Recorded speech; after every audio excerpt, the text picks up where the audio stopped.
In this lesson, we want to explain the curvature tools for creating curves in sharp corners.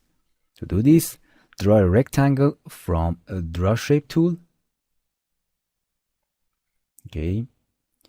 Here we are going to smooth out these sharp corners. Well, as you can see, all 4 points are selected and are red.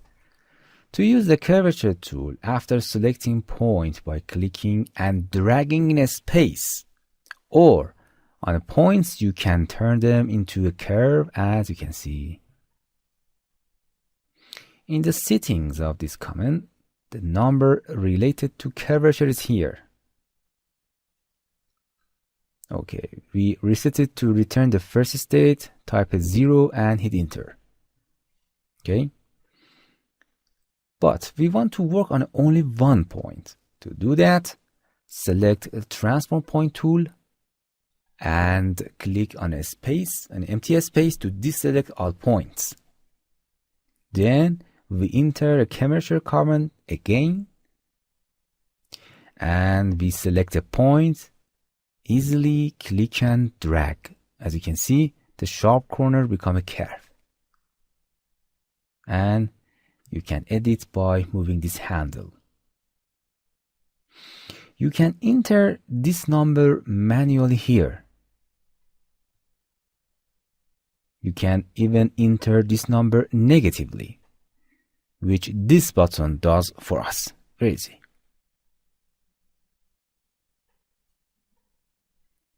The pick command is used to sharpen the corners again, and the smooth button is used to curve and soften the curves.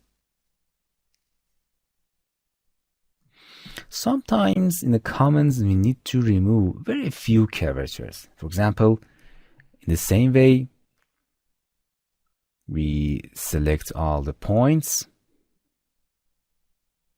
and then give it a very small number here.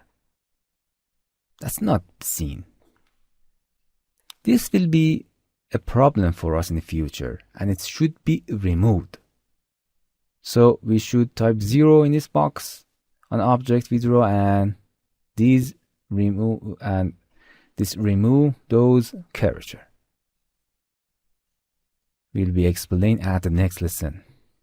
Hello my friends, to continue these tutorials on YouTube, subscribe us, like us and hit the bell icon. And now you will be alerted about all of the amazing videos that we release.